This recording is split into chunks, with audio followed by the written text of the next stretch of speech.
ஐயனார் துணை சீரியல்ல அடுத்து வர எபிசோட்ல என்ன மாதிரியான ட்விஸ்ட் எல்லாம் இருக்க போகுதுங்கிறத இந்த வீடியோல பார்க்கலாம். வானதி, நான் உனக்காக எதிர்பார்த்துட்டு இருந்தேன் தெரியுமா, நீ ஏன் வரலன்னு சொல்லிட்டு கேக்குறாங்க. நிஜமாவே நீ எனக்காக எதிர்பார்த்துட்டு இருந்த உண்மையாவான்னு சொல்லி கேக்குறாங்க. இது என்ன கேள்வி வானதி, நான் நிஜமாவே உன்னை எதிர்பார்த்துட்டு தான் இருந்தேன் தெரியுமான்னு சொல்லிட்டு கேக்குறாங்க.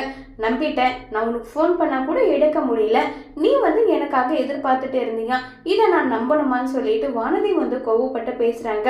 ஏன் வானதி இப்படி பேசுறேன்றாங்க.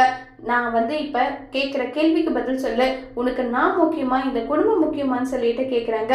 என்ன மறுபடியும் பழைய விஷயத்த நீ ஆரம்பிச்சிட்டியா? எத்தனை முறை தான் உனக்கு சொல்றது, எனக்கு எப்பவுமே முதல் ப்ரியாரிட்டி என் குடும்பம் தான், அதுக்கப்புறம் தான் மற்றவங்க எல்லாருமேன்றாங்க. ஒரு பேச்சுக்கு கூட நான் முக்கியம்னு சொல்லிட்டு உன் வாயில வரல, இல்லை இருக்கட்டும் எல்லாமே நல்லதுக்கு தான் இருக்கட்டும் சொல்லிட்டு கோவப்படுறாங்க. ஆமா, உன் அண்ணி கூட அப்படி சிரிச்சு சிரிச்சு கொஞ்சம் கொள்ளவே பேசிட்டு இருக்க, தூரத்துல இருந்து பாக்குறவங்களுக்கு அது என்ன விஷயமா தெரியும், எதுக்காக நீ அவங்க கிட்ட சிரிச்சு பேசிட்டு இருக்க? அவங்க என்னுடைய அம்மா ஸ்தானத்துல அவங்கள நான் பாக்குறேன், என் அண்ணி கிட்ட பேசுறதுல உனக்கு என்ன பிரச்சனைன்றாங்க. ஆமா, உன் அண்ணி கிட்ட பேசுறது எனக்கு பிரச்சனை தான், ஏன் பேசுற, இனி உன் அண்ணி கிட்ட பேசாத, உங்க ரெண்டு பேரையும் பார்க்க தப்பா இருக்குன்னு சொல்லி வானதி பாண்டியனையும் நிலாவையும் சேர்த்து வச்சு பேசுறாங்க. இதை கேட்டதும் பயங்கரமா பாண்டியனுக்கு கோபம் வருது. இப்ப பாண்டி வானதியை என்ன செய்ய போறாங்கிறத வரப்போற எபிசோட்ல வெயிட் பண்ணி பார்க்கலாம். தேங்க்யூ.